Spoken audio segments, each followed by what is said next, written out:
Bonjour à tous, bienvenue dans ce nouveau format du webinaire des rendez-vous de la CFDT et plus particulièrement pour ce premier numéro consacré aux seniors. Quelques petites informations pratiques. Nous allons organiser cette session avec une présentation d'environ 20 minutes. Ensuite, nous aurons une séquence de questions-réponses également de 20 minutes. Et pour pouvoir justement récupérer vos questions, vous pouvez les poser via le chat. Le support de cette présentation sera disponible ultérieurement sur demande. Et bien évidemment, vous retrouverez un lien vers le replay qui sera envoyé aux participants de ce webinaire. Je vous annonce tout de suite les prochains rendez-vous que nous aurons. Le 20 octobre, nous parlerons de l'alternance et le 18 novembre du télétravail. Tu as oublié de nous présenter. Ce webinaire, présentation d'une durée de 20 minutes par Catherine Jubaud et par moi-même, Danielle Lavolée. À toi, Catherine. Alors, un constat pour les seniors. C'est quoi un senior? Un senior, c'est un salarié de plus de 45 ans pour le Code du travail, mais concrètement, dans l'entreprise, ça dépend du dispositif. Au niveau 50 ans, 55 ans ou 60 ans. On constate moins de mobilité passée 50 ans ou 55 ans, peu de possibilités de changer de poste et peu ou pas d'entretien. Et bien sûr, peu ou pas de propositions. Au niveau des formations, effectivement, le nombre de jours de formation pour les plus de 50 ans est moindre que pour les autres. On regarde dans les chiffres fournis au niveau du CSE sur le plan de développement des compétences, on se rend compte qu'un salarié de plus de 56 ans n'a que 19 heures de formation par an et ça ne représente que 53% des effectifs formés, alors que la moyenne est de 24 heures pour 66% des effectifs formés. Donc les seniors sont moins formés que les autres. Et puis au niveau des augmentations, aussi un écart conséquent au niveau des augmentations. On se rend compte que les seniors ont moins d'augmentation et pas régulièrement. Pour les moins de 55 ans, sur la période 2018-2020, il y a 2,9% des moins de 55 ans qui sont augmentés et pour les seniors, malheureusement, il n'y a que 1,4%. Et puis, autre constat qui est un ressenti, c'est les sujets les plus intéressants, les plus porteurs leur échappent. Les seniors sont un peu exclus des nouveautés. Alors, les seniors sont-ils épanouis? Eh bien, certains clichés sont bien installés. Les seniors coûtent cher, ils sont peu productifs, ils sont désabusés. Ce sentiment de dévalorisation est bien présent. Pourquoi? Parce que nous avons des collègues expérimentés qui ne comprennent pas leur mise à l'écart. Parce que les mobilités internes s'appuient souvent plus sur des niveaux de salaire à recruter que sur les compétences, ce qui de fait écarte les anciens qui sont mieux payés. Et puis, comme l'a dit Catherine, il y a une moindre reconnaissance de l'entreprise, moins d'augmentation, moins de primes, moins de formation. Résultat, 4 seniors français sur 10 seulement se sentent heureux au travail. Et vous voyez dans le petit graphe qui est là-dessous que, en fait, c'est 39%. C'est légèrement plus que la République tchèque à 27%, mais c'est beaucoup moins que les Pays-Bas, la Suède ou le Royaume-Uni, l'Allemagne ou le Royaume-Uni. Alors que les collègues expérimentés, les seniors, connaissent bien leur job et connaissent bien l'entreprise. C'est une valeur sûre de l'entreprise. Les collègues qui souhaitent continuer à s'investir dans l'entreprise le veulent sur des sujets intéressants. Et aussi, ces collègues sont prêts à transmettre leurs compétences aux plus jeunes, aux juniors. Pour la CFDT, des axes d'amélioration à travailler. Au niveau du management, c'est convaincre les managers de continuer à faire confiance aux seniors. Les seniors sont une valeur sûre de l'entreprise. Au niveau de la RH, aborder les seniors de façon équitable. Ce sont des collègues comme les autres. Donc, en termes de sujets confiés, de reconnaissance salariale, de mobilité, aucune différence. Les compétences. Un senior, il faut utiliser ses compétences au mieux pour l'entreprise, pour former les jeunes, pour faire des sujets intéressants. Et puis, autre dernier sujet, les fins de carrière. Anticiper et proposer des départs progressifs. Tout le dispositif est à construire. On ne part pas du jour au lendemain. Justement, le départ en retraite, parlons-en. C'est une transition de vie qui se prépare. Il y a des dispositifs existants dont les salariés de CASA peuvent profiter. D'abord, il y a une nouveauté qui est arrivée en début d'année, c'est la retraite progressive pour tous. Jusqu'ici, seuls les non-cadres ou les cadres en forfait heure pouvaient bénéficier de cette retraite progressive. Et depuis 2022, avec la loi de financement de la sécurité sociale, cette retraite progressive est accessible également aux cadres en forfait jour, qui sont en nombre très important chez CASA. Ensuite, il y a un dispositif de congé fin de carrière qui est assez intéressant. Il a 2 composantes. D'abord, il y a ce qu'on appelle le temps choisi, c'est-à-dire qu'on peut travailler, si on s'engage à partir à la retraite dans les 2 ans, 80 de temps, payé 90. Ensuite, il y a le congé fin de carrière que vous connaissez également, avec l'approvisionnement du CET, qui repose aujourd'hui sur les efforts du salarié et sur ses seuls efforts, avec soit sa RVP, soit des jours de congé placés dans le CET. Enfin, l'abondement employeur intervient seulement en proposant 1 jour par mois au maximum pour des, ça concerne pardon, le mécénat de compétences. L'abondement n'intervient que pour 1 jour par mois au maximum pour des missions en lien avec le projet sociétal du groupe. Du coup, un constat au niveau national que nous avons fait quand nous avons travaillé sur le sujet. Il y a des approches assez différenciées selon leurs entreprises et nous avons travaillé dessus. De plus en plus d'entreprises proposent du mécénat de compétences longue durée, des temps choisis variés, éventuellement dégressifs, des pauses respiration.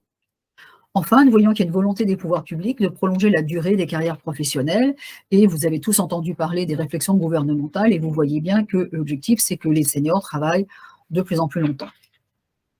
Alors, les évolutions proposées par la CFDT, donc sur 2 dimensions, permettent une progressivité vers la transition, ce n'est pas un grand bing-bang, c'est développer le temps choisi avec plus d'options. On a à l'heure actuelle 80 payés 90, mais 60 payés 80, et sans engagement de faire liquider sa retraite dans les 2 ans. Ça, c'est un point d'achoppement. Et puis, le mécénat de compétences, donc valoriser dans la société les compétences acquises dans l'entreprise pendant plusieurs mois ou plusieurs années, et non pas quelques jours par an. Et puis, un engagement employeur renforcé. Au niveau du CPF, l'abonnement du CPF, pour préparer un projet de vie, ça se travaille quand on est encore en activité. Et puis, un abonnement renforcé du CET, notamment pour tous les petits CET. Tout le monde n'a pas 150 jours sur son CET. Et, autre item, la prime de départ en retraite à retravailler, surtout pour les carrières longues, pour valoriser les carrières longues, avec une modification de la formule et un déplafonnement dès 6 mois. Après toutes les réflexions que nous avons menées, effectivement, nous nous préparons à de prochaines négociations sur l'emploi des seniors. Bon, un petit retour sur la méthodologie que nous travaillons, avec laquelle nous travaillons au sein de la CFDT CASA. D'abord, nous travaillons collectivement très en amont des négociations. C'est-à-dire que nous faisons des groupes de réflexion, aussi bien avec des élus CFDT qu'avec des collègues, de tout profil, de toute direction, de tous âges, des jeunes et des moins jeunes. Ensuite, nous nous appuyons sur des ressources externes et internes. D'abord, nous avons pris comme référence l'accord générationnel existant entre 2013 et 2016, qui n'a pas été renouvelé, mais dont la partie congé fin de carrière reste toujours active. Ensuite, nous avons fait un benchmark à partir d'accords de grandes entreprises de tout secteur d'activité. Nous avons pris BNP, Société Générale, pour la partie bancaire. Nous avons aussi regardé pour Orange, pour Thales et pour d'autres grandes sociétés industrielles. Enfin, nous avons regardé des études 2020-2021 et des rapports publics sur le sujet, rapports émis par le Sénat, l'Assemblée nationale, le cabinet du Premier ministre, etc. Et tout cela pour favoriser, pour bien déterminer nos revendications et pour favoriser la prise en compte de ces propositions, nous les avons présentées, en tout cas Catherine les a présentées avec notre collègue et amie Valérie Delacour, à la direction le 17 mars 2021, donc il y a déjà quelques temps. Selon 2 axes. Le premier axe que nous avons déjà cité, le maintien dans l'emploi, et le second axe, qui est la préparation de la fin de carrière. Alors, nos revendications, donc au niveau du maintien de l'emploi, un senior qui a envie de travailler, il faut lui donner le maximum de chances de pouvoir continuer son parcours. Donc, c'est faciliter la mobilité et la poursuite des parcours, donc avec principalement des formations innovantes et puis un dispositif de type Vie ma vie pour les aider à bouger. Ensuite, s'assurer de l'existence de promotions. On s'est bien rendu compte que les plus de 50 ans avaient peu de promotions, alors que sur la pyramide des âges, ils sont bien plus importants. Donc, c'est rétablir une certaine proportionnalité. Favoriser les échanges intergénérationnels. Ça, on sait que c'est très important. Les binômes senior-junior, le tutorat, donc c'est vraiment important. Favoriser la pratique du télétravail pour les plus de 55 ans. Ou un aménagement du temps de travail, un peu moins d'heures par jour, du type du dispositif pour les femmes enceintes. Mais voilà, vraiment favoriser le télétravail.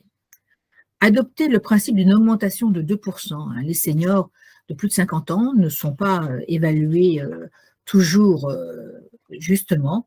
Et donc, tous ceux qui ne sont pas augmentés depuis plus de 4 ans, d'avoir une augmentation de 2%. Ensuite, le temps partiel, temps réduit, d'abaisser le plancher à 55 ans et sans engagement de partir à la retraite. Dernier point pour le maintien dans l'emploi, le financement et l'accompagnement par l'employeur des dispositifs de VAE et de bilan de compétences pour les plus de 50 ans. Un dispositif de VAE est très gourmand au niveau temps personnel, donc que l'entreprise s'associe à ce temps personnel. Et puis, une fois que la période de l'emploi se termine, eh bien, nous abordons la fin de carrière. Donc, pour nous, ce qui est très important, c'est de mettre en œuvre une retraite progressive, comme je viens de vous l'indiquer tout à l'heure, en intégrant tous les cadres en forfait jour et bien évidemment avec le maintien des droits à la retraite à 100%. C'est-à-dire qu'effectivement, on peut continuer à travailler tout en commençant à percevoir une retraite et en continuant à cotiser à 100%. Une deuxième revendication, c'est de mettre en place un vrai mécénat de compétences, c'est-à-dire favoriser la mise à disposition des salariés de CASA pendant une durée au moins de 12 ou 24 mois avant de partir en retraite pour s'investir dans un projet sociétal ou associatif. Une troisième revendication que nous avons portée il y a peu de temps, parce qu'elle existait moins avant et maintenant elle commence à se répandre, c'est prévoir la possibilité d'une pause respiration pour faire un projet individuel avec le maintien de son salaire, partiel ou total. Un peu avant de partir à la retraite, ce qui serait bien, c'est que l'employeur puisse abonder à hauteur de 10% le CPF, le congé personnel de formation, pour les collaborateurs ayant plus de 59 ans, ceci afin de réaliser une formation qui va leur permettre d'aborder leur seconde partie, non pas de carrière professionnelle, mais peut-être de carrière personnelle, pour mettre en œuvre un de leurs projets. Enfin, et ceux qui sont proches de la retraite le savent, la question de l'abondement du congé fin de carrière est très importante. Aujourd'hui, c'est 15%, quelle que soit la taille du compte épargne-temps qui est ainsi bonifié. L'idée, ce serait d'avoir un dispositif dégressif pour que les petits CET aient un plus gros abondement, 40%, tout en gardant sur les gros CET l'abonnement actuel à 15%. Enfin, et non des moindres, c'est augmenter la prime de départ en retraite.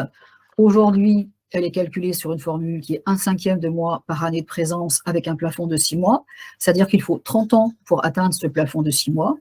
Nous voulons que la formule change, que ce soit 2/5 par année de présence avec un plafond de 12 mois. L'équipe CFDT est à votre service pour préparer votre retraite. Certains d'entre vous le savent déjà. Nous accompagnons en fait tous les salariés qui en font la demande pour anticiper dès 50 ans ce qui va se passer, notamment parce qu'il faut alimenter son CET sur plusieurs années si on veut vraiment anticiper. Je vous donnerai juste un petit exemple. Aujourd'hui, vous pouvez placer votre RVP sur votre CET.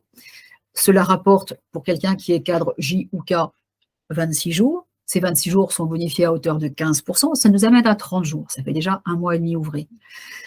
Selon la classification, ça peut être entre 20 et 40 jours. Ensuite, vous pouvez épargner des jours de congé, donc 15 jours maximum par an, même si nous sommes pour que les salariés se reposent et prennent leurs jours de congé. Si vous n'avez pas la possibilité de les prendre, vous pouvez les placer sur votre CET. Et notre objectif ensuite, c'est de vous aider à cadrer et sécuriser votre projet. Tout d'abord, d'obtenir et de vérifier votre relevé de carrière, qui est très important, parce que s'il y a des trous, évidemment, ça change tout. Estimer le montant de la future pension, parce que comme, effectivement, elle est très différente du salaire, il faut anticiper énormément de choses. Nous allons ensuite, avec vous, planifier la mise en œuvre de votre compte épargne-temps pour le congé fin de carrière. Et enfin, nous vous apportons une aide et des conseils à chaque étape. La CFDT est également à votre service plus largement en vous accompagnant dans tous les aspects de votre parcours professionnel. Catherine?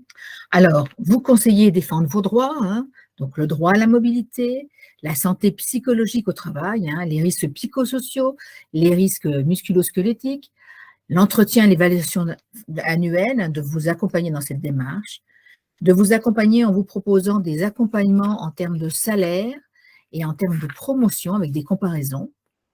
Et puis, vous aider sur le congé proche aidant. Beaucoup de proches qui sont aidants ne connaissent pas ce dispositif, donc les aider dans cette voie-là. Et puis tout ce qui est congé spécifique, création de fin de carrière, etc. Et puis, vous représentez à la commission consultative. C'est Daniel qui vous épaule à ce niveau-là. Si le niveau n'est pas augmenté depuis plus de 4 ans, eh bien, nous vous accompagnons. Hein. Donc, c'est vraiment Daniel et qui défend votre cause auprès de l'employeur. Alors, une équipe SCFDT à votre service. Hein. Donc, Julien, qui lui est plutôt expertise sur la rémunération, les salaires, RVP, RVC, épargne. Valérie Delacour, qui est plutôt pour les négociations collectives, les accompagnements individuels et les mobilités. Guillaume Maître, notre secrétaire, qui est pour lui plutôt pour les activités sociales du CSE, le télétravail. Et enfin, Daniel, qui est à présent ici, pour l'accompagnement retraite, le handicap, la commission consultative et le harcèlement. Bien entendu, tous les élus de la CFDT qui sont au CSE et tous les référents CFDT sont à votre service. Ils sont présents dans toutes les directions et sont pour eux une ressource importante pour prendre contact avec nous et vous adresser vers la personne dans l'équipe CFDT qui est la plus à même de vous accompagner. Voilà, nous vous avons présenté les points essentiels que nous souhaitions mettre en avant sur la partie senior. Je pense que maintenant, nous allons pouvoir passer à la période des questions et des réponses. Alors, je sais que c'est toujours difficile de se lancer, donc y a-t-il une première question? Il y a des questions dans le chat. Bonjour à tous. Oui, tout à fait. Normalement, Julien doit pouvoir, à partir des questions reçues dans le chat, nous poser les questions qui arrivent. Julien, est-ce que tu es prêt? Coupez votre micro. Il y avait une question de Nicolas. Qu'appelez-vous pause respiration concrètement? Et effectivement, on parle de VAE. Qu'est-ce que le VAE? Merci pour lui. Et ensuite, nous aurons Sandrine qui souhaite poser une question. VAE. Évaluation de l'acquis d'expérience. Alors, sur la VAE, tu peux me rappeler la question, excusez-moi. Qu'est-ce que c'est qu'une VAE? Pause respiration, déjà. Alors, parlez de pause respiration sur le support. On a un peu d'écho, pardonnez-nous. On a un peu de calage. Bon, c'était celui de Julien. Vas-y, Catherine. Au niveau de la pause respiration, c'est un dispositif chez Orange qui est proposé, et donc on pourrait s'inspirer, qui est vraiment pouvoir, dans sa carrière, avoir un temps pour justement faire un peu autre chose, voir autre chose, mettre ses compétences un peu au profit d'autres organisations. Un peu comme le mécénat, finalement. Un petit peu comme le mécénat. C'est un peu comme le mécénat, je ne sais pas si on m'entend. Juste vous dire que chez Orange, par exemple, la rémunération est maintenue à hauteur de 70% et pas de 100%, mais après ça, tout dépendra si on arrive à obtenir ce dispositif, de voir comment nous, on peut le négocier. Hein. C'est vraiment quelque chose qu'on devra voir avec l'employeur.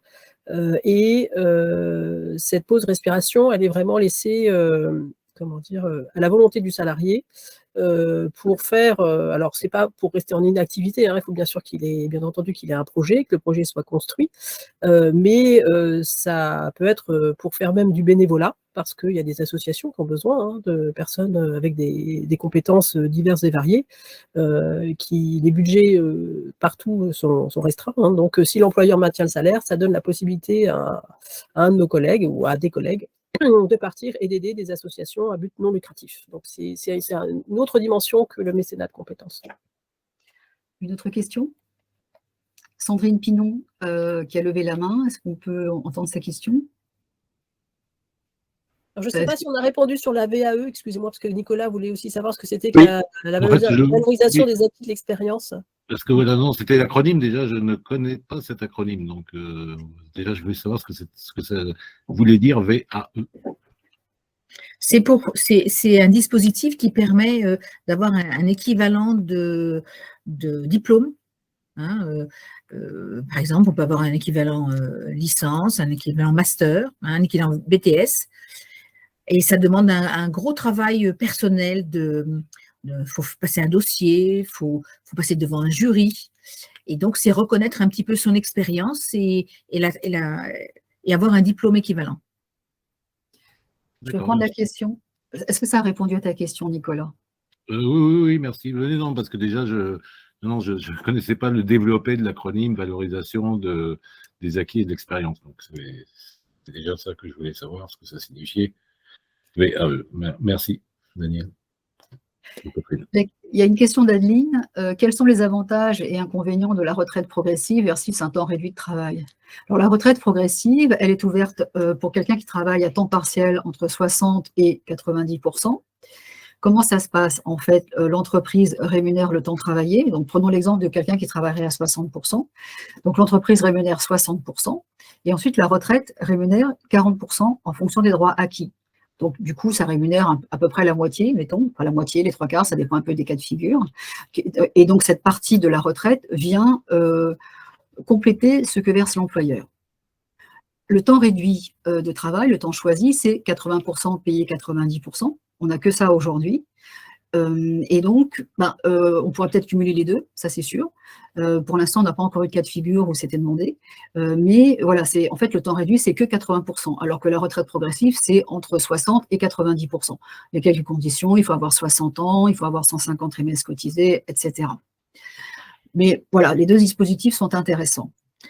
Et il faut penser que le temps partagé, on cotise à taux plein. Même si on travaille qu'à 80%, on cotise à taux plein. Est-ce que ça répond à ta question, Adeline? On n'a pas la réponse, donc on va peut-être penser que oui. Sinon, n'hésite pas à revenir vers nous. Question de Daniel. Un spécialiste RH va-t-il un jour être nommé pour répondre aux interrogations nombreuses des salariés? Ça fait très longtemps qu'on le demande. Ça fait longtemps qu'on le demande. Je dois avouer que je fais pas mal de choses que la DRH pourrait faire, mais pour l'instant, il n'y a pas de spécialiste nommé. Et ça ne relève pas de nous. Pouvez-vous Sandrine demande qu'on ouvre son micro. Julien, il ne peut pas. Est-ce que tu peux écrire ta question? Non, vous m'entendez? Oui, ça y est, on t'entend. Non, j'avais mal manipulé. Alors, donc, je prends un instant. Bon, d'abord, je voudrais remercier de ce type de présentation, de la précision des informations. Bon, Daniel, on se connaît, je suis déjà venue te voir sur ces sujets, effectivement, en miroir du spécialiste RH que nous n'avons pas. Vous faites un boulot formidable, donc à la fois pour le conseil et puis pour les actions que vous avez. Vous avez mentionné en fait un abondement possible sur le CPF. Alors, je ne sais jamais si on dit CFP ou CPF. CPF, compte personnel de formation, mais ce n'est pas grave. Alors, je trouve que c'est une très, très bonne voie parce qu'en fait, il se trouve que les dernières années, on choisit très peu, voire pas du tout de formation parce qu'on estime qu'on a ou usé le catalogue ou que voilà, ça ne nous apporte pas grand-chose. Et qu'en fait, ce qui est mis dans nos formations, c'est essentiellement des formations subies, utiles, hein, indispensables, mais qui sont les formations conformité. Donc, en fait, qui sont des formations, voilà, donc on a du temps qui est complètement grignoté, le temps qui nous est affecté est grignoté sur ces modalités. Donc, c'est vrai que c'est pas très fair. Alors, ensuite, une question plus intéressée sur le congé de fin de carrière avec le 80 payé 80, non, le 4, oui, ça, le cas choisi, c'est 80% payé 90%. Voilà, absolument. Est-ce que ça peut s'appliquer à quelqu'un qui est déjà à 90%? Et non. Et non. Justement, on a eu le cas tel que c'est écrit dans l'accord, qui du coup n'a pas été re-signé puisqu'on n'était pas d'accord sur le contenu qu'avait proposé l'employeur, mais qui continue à être en vigueur. Ça n'est possible que pour quelqu'un qui est à 100%. Alors, on a essayé de feinter, si je puis dire, un petit peu en demandant combien de temps il fallait qu'une personne à temps partiel repasse à 100% avant de pouvoir demander cela, et nous n'avons pas eu de réponse positive. Voilà, on n'a pas eu de réponse, on va le dire comme ça. Voilà. Mais effectivement, ça n'est pas accessible à quelqu'un qui a un temps partiel. La réponse qui nous a été faite, c'est que c'était fait pour justement aider les gens à se déconnecter un peu du boulot. Donc, s'ils étaient déjà un petit peu déconnectés, on n'allait pas en rajouter. Voilà. Donc, il ne peut pas passer de 80% payé 80%, par exemple, à 80% payé 90%. C'est noté, merci. Merci beaucoup. Alors, question de Nicolas, effectivement, il existe une commission concernant les salariés n'ayant pas été augmentés ces 3 dernières années. Donc, c'est la commission consultative dans laquelle je présente les dossiers des salariés. Pourquoi on parle de 4 ans? Parce qu'en fait, il y a une petite astuce. Dans la loi, cette commission consultative va s'occuper des salariés qui ne sont pas augmentés depuis 3 ans. Mais il se trouve que la commission consultative se tient en général en novembre, et donc que, de fait, les salariés qui peuvent y passer sont presque non augmentés depuis 4 ans. Donc, c'est pour ça qu'on a fait un petit peu une approximation. Dans cette commission passent des salariés de tous âges, mais il est vrai que l'on voit passer beaucoup de salariés un petit peu plus âgés, qui justement trouvent anormal de ne pas être augmentés et qui viennent réclamer. Et on obtient quand même un certain taux de réussite. On n'a pas à rougir du taux que l'on obtient, mais on n'obtient pas pour tout le monde, mais quand même, voilà, on arrive à bien améliorer la situation de nombreux collègues. Et c'est aussi pour que les seniors, eh bien, d'office, aient le droit à cette augmentation et qu'ils ne soient pas obligés de tout le temps consulter la commission consultative. Voilà. D'autres questions? Julien, sinon tu avais des questions, je crois qu'on avait… Il y a Adeline et Fabrice. Qui lèvent la main. Donnons la parole peut-être à Adeline. Vas-y. Oui, j'avais une question juste maintenant sur les prochaines étapes. J'ai vu que c'était très intéressant votre point de pouvoir choisir justement cette formule de 80% payer 90 sans avoir la contrainte des 2 ans de la liquidation, parce qu'effectivement, ça c'est quand même un frein. Et je voulais savoir du coup quelles étaient les prochaines étapes, puisque vous dites que vous avez eu un premier échange déjà assez lointain, mars 2021. Donc voilà, est-ce que vous pouvez juste nous en dire un peu plus sur ce qui est prévu dans la suite des négociations? Alors déjà, nous attendons l'ouverture des négociations. Peut-être que Valérie, est-ce que tu veux répondre à la question d'Adeline? Je peux le faire. Alors, excusez-moi, je suis un peu grippée, donc je parle du nez, je suis désolée. Juste vous dire que cela fait 2 ans que nous attendons, n'est-ce pas, Catherine? Tout à fait. Voilà, ça fait 2 ans qu'on a, comment dire, obtenu une validation de la part de l'employeur pour démarrer cette négociation, sauf que le go de la négociation dépend de l'employeur, hein, c'est pas de notre fait. Donc depuis 2 ans, on attend que cette négociation s'ouvre. On aurait dû avoir la réunion de lancement de la négociation sur la dernière semaine du mois de septembre. Ça n'a pas été le cas. Ce matin, il y a eu une réunion des délégués syndicaux centraux avec le RH, parce qu'on a toujours une réunion avant le prochain CSE, et le prochain CSE aura lieu lundi après-midi. Et lors de cette réunion, on a évoqué le planning, ce que nous on appelle l'agenda social, hein, le planning des négociations à venir. Donc les 2 prochaines négociations qui arrivent, c'est les seniors et le télétravail. Et normalement, la négociation senior devrait s'ouvrir avant la négo télétravail, sachant que la négo télétravail doit se tenir absolument avant la fin d'année, hein, parce que comme vous le savez, notre accord télétravail actuel prend fin le 31 décembre 2022. Voilà, donc on ne désespère pas que dans les prochains jours, Adeline, pour répondre directement à ta question, on ne désespère pas que dans les prochains jours, enfin, démarre la négociation senior. Et en fait, voilà, on a organisé ce webinaire d'aujourd'hui pour vous faire connaître en amont de la négociation l'ensemble des revendications que nous avons sur ce sujet, et que si jamais vous avez, vous, les uns ou les autres, d'autres idées ou d'autres points de précision à nous transmettre, vous puissiez le faire, parce que vous nous connaissez, vous nous envoyez un petit mail et on regardera bien entendu avec plaisir et attention toutes les suggestions que vous pourrez nous faire. Merci beaucoup. Une question de Fabrice qui souhaitait.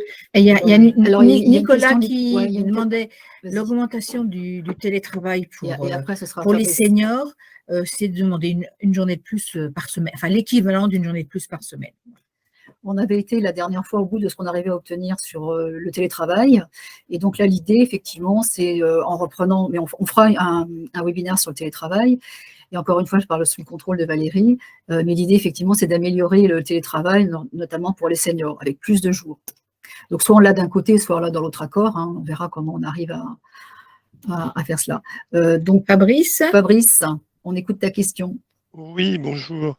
Oui, je voulais savoir en fait comment ça se passait pour faire liquider sa retraite, et notamment est-ce qu'il y avait des aides particulières qui étaient apportées au niveau de l'entreprise pour y arriver plus sereinement, on va dire. Voilà, donc moi j'aide, c'est gentil de poser la question Fabrice, parce qu'effectivement c'est le cas de nombreux collègues. Donc moi j'aide les collègues à cadrer leur dossier, à choisir effectivement et précisément le moment auquel ils souhaitent partir. C'est-à-dire, en fait, il y a deux choses dans le congé fin de carrière. Il y a le moment où on quitte les locaux, et il y a le moment où on fait liquider sa retraite. Entre les deux, c'est le congé fin de carrière. Donc, il y a un certain nombre de raisons qui font qu'on choisit telle date ou telle autre date. Donc, je fais tout ce calage-là avec les salariés. Et ensuite, l'entreprise propose l'aide de Mondial Assistance, qui est assez intéressante. Et donc, on mettra sur notre site l'offre qui est proposée, parce que ça sert à calculer beaucoup plus précisément que nous ne pourrions le faire sur des sites publics, le montant estimé de la retraite. Et parce que, en fait, depuis 2017, il y a eu un petit peu de problèmes informatiques, on va dire, sur les réceptions de fichiers adressés par la DRH aux organismes MSA, Agir, Carco, et donc il y a une sous-estimation sur les sites publics. Donc c'est intéressant, une fois qu'on a un peu cadré son sujet, d'obtenir gratuitement de la part de Mondial Assistance une estimation juste de sa retraite. Ensuite, une fois qu'on a fait tout ça, j'accompagne moi les salariés sur la demande du congé fin de carrière, et 6 mois avant la date de liquidation de la retraite, eh bien, on commence à monter le dossier. Donc, soit si la carrière est simple, je peux aider les salariés à faire leur dossier, c'est pas hyper compliqué. On a fait un très très beau mode d'emploi avec Catherine et l'aide de 2 collègues. Soit, si c'est complexe, Mondial Assistance propose également une prestation d'aide à ce dossier qui est d'environ 2 000 €, 2 100 € précisément, la moitié à la charge de l'entreprise et la moitié à la charge du salarié. Comme ça fait 1 000 € pour un salarié, voilà, ça vaut la peine de le prendre quand la carrière est un petit peu complexe. Est-ce que j'ai répondu à ta question, Fabrice ? Oui, oui, tout à fait. Merci, Daniel. Merci. Et alors, ce que dit Valérie, c'est que l'accord Mondial Assistance a été renouvelé en début d'année par la direction des achats groupes, et je vous citais effectivement les prix de la dernière offre, qui sont nettement plus élevés que les prix de l'offre précédente. Donc, Mondial Assistance, ils ont une offre au départ qui est gratuite pour le salarié, qui vous permet juste de faire une estimation et de vérifier que vous avez bien tous vos trimestres. Voilà, ça c'est la formule de base qui est gratuite, mais au niveau de la liquidation, c'est là où c'est la partie payante. Voilà, donc c'est là où effectivement, en fonction de la complexité, soit on file un coup de main au salarié, soit il vaut mieux prendre Mondial Assistance. Une autre question ? Daniel. Il y avait Daniel. Oui, Daniel, Et vas-y. alors, est-ce que vous pourriez préciser les notions d'échange intergénérationnel, binôme, et dire aussi un mot sur le dispositif Vie ma vie? Alors, l'idée, c'est de faire du tutorat, junior-senior, les échanges intergénérationnels, et vraiment aider aussi les tuteurs, parce que c'est pas forcément toujours facile de transmettre ses compétences, de transmettre son savoir. Et à l'image de ce qui est proposé pour les alternants qui ont un tuteur, et les tuteurs, ils sont formés, eh bien, c'est d'avoir ce même type de formation et d'aide pour les tuteurs seniors. Et puis, ce dispositif, il existe par exemple à la BNP. Donc, ils ont vraiment une formation typique pour le tutorat des seniors, enfin Des juniors par les des seniors. juniors par les seniors. Voilà. Mais en plus, il faudrait que ça soit valorisé pour le senior qui fait cette activité, parce que c'est à quand fait. même une grosse activité. Souvent, c'est les seniors qui sont un peu les piliers du service, qui aident les jeunes qui Oui, arrivent. tout à fait. C'est bien de le reconnaître, quoi. Et puis de le récompenser, le cas échéant. Voilà, le Ça reconnaître, va avec. aussi de le récompenser, effectivement, de le prendre en compte dans la rémunération, dans la fiche de poste et dans la rémunération.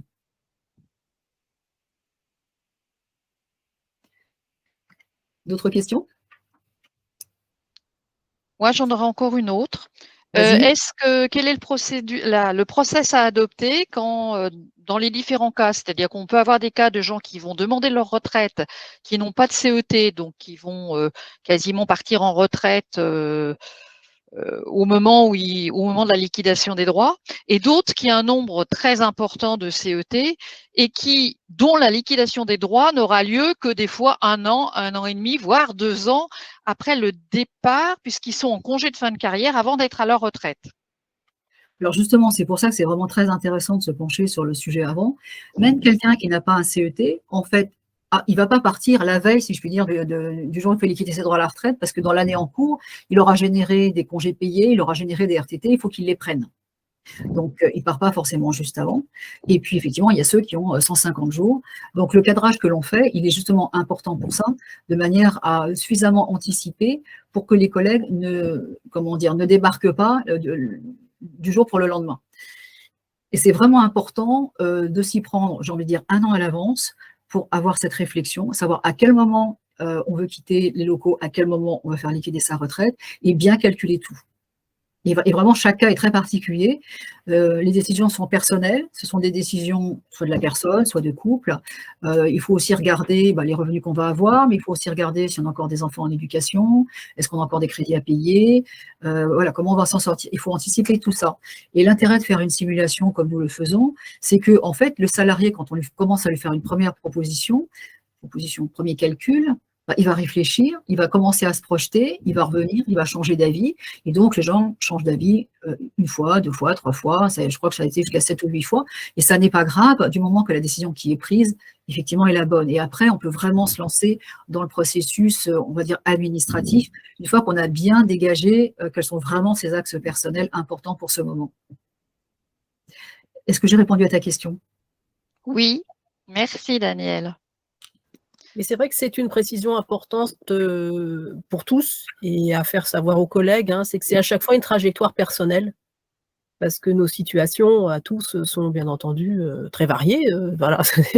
On n'est pas tous en fin de carrière professionnelle exactement dans les mêmes situations. On a des enfants, on n'a pas d'enfants, on a encore les parents en charge et les enfants en charge. Enfin, il peut y avoir tout un tas de situations très, très, très diverses. Et comme le dit Daniel, du coup, les hypothèses de départ vont être très variables selon les uns et les autres. Et ce qui est important, c'est de prendre le temps de réfléchir et d'ajuster tout ça avant de se lancer, comme tu dis Daniel, dans les démarches administratives, où ça, normalement, derrière, ça ne doit plus être qu'un processus de validation, mais que toute la réflexion doit être prise bien en amont. Moi, j'ai même des gens qui m'appellent 10 ans à l'avance en disant « Mais moi, toutes choses égales par ailleurs, j'ai 50 ans, j'ai 52 ans, voilà, je voudrais réfléchir à comment je vais faire pour alimenter mon CET. » C'est là où j'ai commencé à calculer, voilà, ça fait combien si vous mettez toute votre RVP et comment est-ce que finalement vous gagnez 2 mois par an. Pour gagner 2 mois par an, travailler, effectivement, c'est je mets toute ma RVP et je mets 10 jours de congé sur mon CET. Et effectivement, quelqu'un qui dit je vais faire ça pendant 10 ans, il gagne 20 mois, plus les jours de congé générés, etc. Et globalement, il part 2 ans avant. C'est parfois important pour les gens de savoir ça. Et donc ça, c'est 10 ans avant. Donc on a des gens qui arrivent 10 ans avant, 5 ans avant, au dernier moment. Voilà, enfin, on a vraiment tous les cas de figure. Mais en fait, c'est une activité extrêmement agréable parce que, comment dire, on fait du bien aux gens en plus. Voilà. Oui, je voulais... Vas-y. Il y a Sandrine qui a levé la main, Sandrine. Oui, Sandrine. Sandrine. Sandrine, Julien, tu peux donner la main à Sandrine? C'est bon, tu peux y aller, Sandrine, c'est juste qu'on ne t'entend pas. Oui, voilà, ça y est, j'ouvre un peu, j'ai un peu la voix en haut aussi. Justement, par rapport au versement de la RVP, et c'est pour ça que c'est intéressant aussi de vraiment l'anticiper. Il me semble qu'il y a eu un changement notable, mais vous me corrigez si c'est faux, c'est qu'aujourd'hui, on n'est pas obligé de verser la totalité de sa RVP. En tout cas, c'est ce que je dis à mes collègues, parce que c'est un truc qui n'est pas très connu. Et du coup, c'est moins bloquant, parce que, bon, voilà, les gens qui ont besoin de toucher leur RVP, mais si on fait un effort à la marge, peut-être la moitié ou un quart, c'est indolore, et du coup, ça fait quand même des congés qui s'accumulent de façon moins brutale que de prendre la décision de prendre toute sa RVP. Et j'ai l'impression que ce n'est pas très connu, en fait. Effectivement, parce que c'est quelque chose, tu me dis si je me trompe Valérie, c'est quelque chose qu'on a négocié il y a 2 ans, je crois, où on peut placer 25, 50, 75 ou 100% de sa RVP. Tout à fait, ça date d'il y a 2 ans. Et merci d'en reparler, Sandrine, parce qu'effectivement, enfin, les dispositifs récents sont forcément les moins bien connus. Et donc, ça veut dire que dans nos prochaines publications, il faut qu'on recommunique sur ce sujet-là pour le remettre sur le haut de la pile et que les collègues l'aient bien à l'esprit avant le début de l'année prochaine, puisqu'en plus, la fenêtre de tir donnée par l'ARH, je crois qu'elle est assez courte, je crois que c'est une dizaine de jours, un truc comme ça, et donc il ne faut pas passer à côté de la lucarne qui s'ouvre quand elle s'ouvre. Je pense que tu le mets dans les infos rapides, Valérie, quand tu écris à nos adhérents et sympathisants, je crois qu'il me semble que la dernière peut insister dessus. Et dans la lettre mensuelle et dans une info rapide, l'info rapide, elle partira au moment opportun, on va guetter les publications RH ou les infos RH, et comme ça, on pourra informer les collègues pour qu'ils soient et dans l'anticipation et dans la bonne action au bon moment. Tout à fait. Oui, on peut même, si je peux aussi abuser, les prévenir que l'outil, donc c'est dans l'outil C'est pas online, oui, c'est ça. Et, il faut être très vigilant parce qu'en fait, on fait l'action et en fait, on n'a aucune réponse, donc on n'est pas sûr de l'avoir faite, etc. Une fois qu'on dit qu'on veut affecter des jours.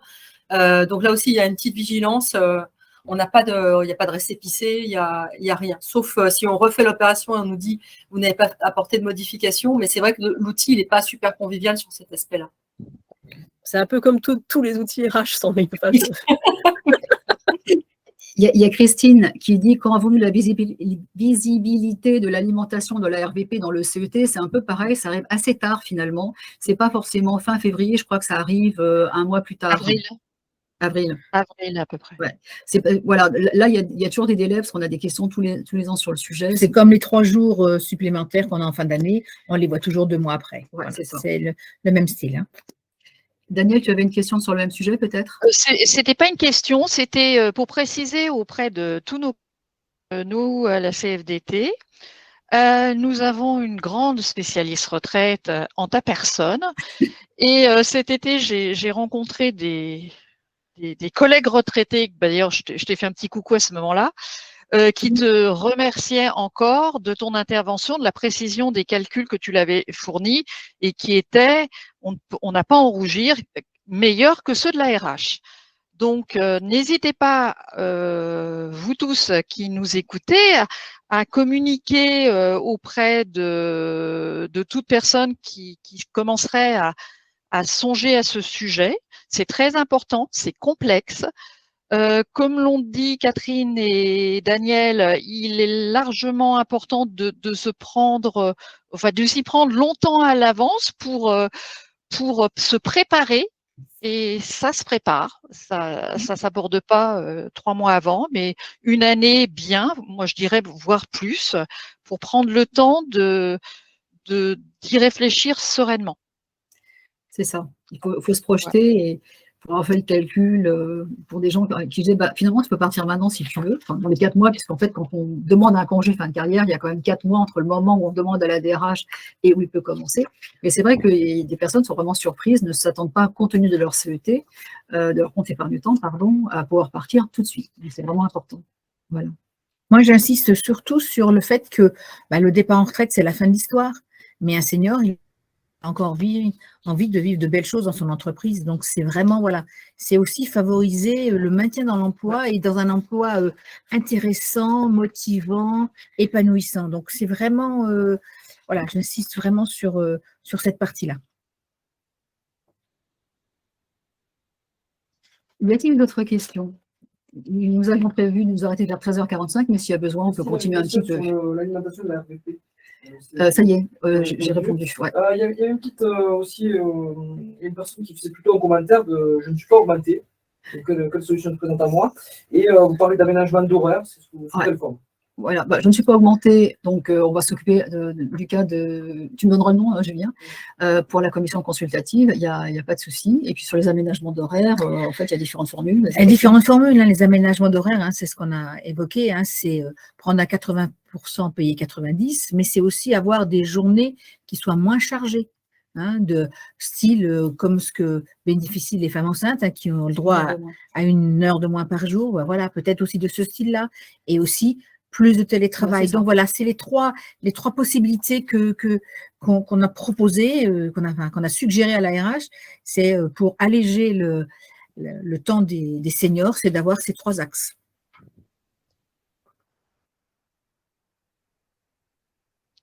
Une question qui me vient. Alors, au niveau du CET, quand le salarié place sa RVP, peu importe le pourcentage, 25, 50, 75, voire 100,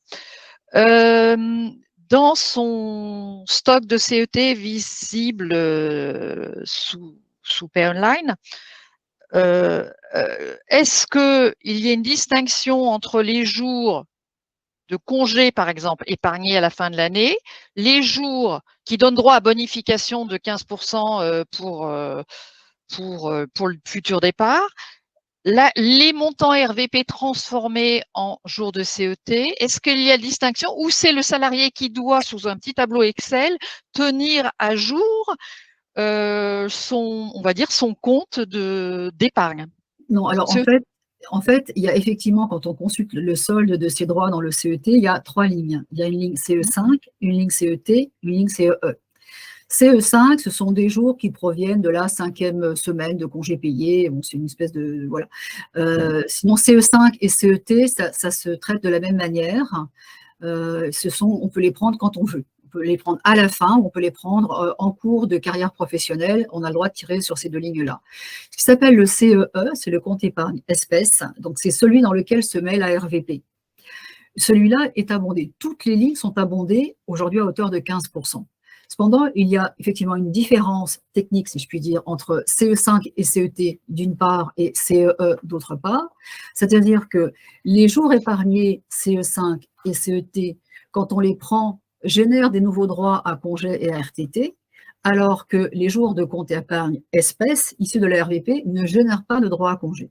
Donc, quand on fait les calculs de fin de carrière, on doit les traiter de manière un petit peu particulière. Mais toutes ces lignes, de toute façon, sont abondées. Merci pour la précision. D'autres questions? Sinon, Valérie, je te propose de te donner la parole pour la conclusion de notre premier webinaire. Oui, une conclusion très rapide. D'abord, merci à tous pour votre participation à ce webinaire. Merci à Daniel et à Catherine qui ont largement et beaucoup œuvré pour qu'on puisse avoir toutes ces infos, ce webinaire, et puis merci pour votre présentation. Je pense que la formule, enfin en tout cas telle que vécue là tout de suite, fonctionne, hein, donc on est déjà très satisfait de savoir qu'on va pouvoir répéter l'exercice. Et donc vous dire que voilà, on propose 2 prochains rendez-vous. On a déjà défini une douzaine de thématiques de webinaires CFDT qu'on pourra vous proposer entre ce mois d'octobre et le mois de juin 2023. Les 2 prochains rendez-vous, Daniel en a parlé tout à l'heure, ce sera effectivement le 20 octobre donc je crois que c'est aussi un vendredi, ou un jeudi peut-être, jeudi 20 octobre sur l'alternance. Donc, on compte sur vous tous pour prévenir les alternants qui sont dans vos différentes directions. Voilà, on enverra via l'info rapide, bien entendu, à nouveau le lien et les modalités de connexion à cette date du 20 octobre. Mais on a besoin que vous soyez les relais auprès des alternants pour qu'ils le sachent, parce qu'ils ne sont pas forcément tous, surtout pour tous ceux qui sont arrivés au mois de septembre dernier, ils ne sont pas inscrits à nos infos rapides, donc sans vous, ils n'auront pas l'info. Et puis, pour l'ensemble des collègues, ça sera, on espère, avec une visibilité plus forte sur ce qui nous attend pour le prochain accord, un prochain webinaire le 18 novembre prochain, un webinaire sur le télétravail, voilà, pour faire à la fois le bilan de l'accord qui est en vigueur depuis le 1er octobre 2021 et qui s'arrêtera le 31 décembre 2022, et les premières pistes d'évolution qu'on obtiendra pour le prochain accord qui entrera en vigueur le 1er janvier 2023. Voilà les 2 prochaines échéances. On ne vous donne pas tout le menu parce qu'on des 12 webinaires qu'on a prévus, parce qu'on se garde un peu de souplesse pour pouvoir traiter les sujets en fonction de l'actualité de l'entreprise, bien sûr. Si l'employeur changeait l'ordre des négociations ou arrivait avec de nouveaux sujets, parce que ça arrive parfois en fonction de ce que prévoient les pouvoirs publics. Bon, voilà, on se laisse un peu de marge de manœuvre et de latitude, mais en tout cas, le principe, c'est de partir sur toutes les 3 semaines, ou plus tard un mois, de nouvelles dates à vous proposer avec de nouvelles thématiques. Voilà, j'espère que ça vous a plu. On est à l'écoute de vos retours, de vos commentaires. N'hésitez pas dans le chat à nous dire si cette formule vous convient, vous plaît, vous trouvez ça intéressant, ou au contraire, s'il y en a des choses à changer. On est bien entendu à votre écoute. Merci beaucoup à tous. Je me permettrai de rajouter un petit merci à Julien pour la technique, parce qu'effectivement, nous devons beaucoup sur l'organisation pratique du webinaire. C'est vrai. Voilà, merci à tous, et donc on vous dit à très bientôt sur nos ondes. Merci à tous. Au revoir. Au revoir. Merci, au revoir. Au revoir. Et bon week-end à tous. Et bon week-end. Merci, bon week-end. Au revoir. Au revoir, merci. Au revoir, merci, bon week-end. Tu as raison. Merci. le micro, peut-être.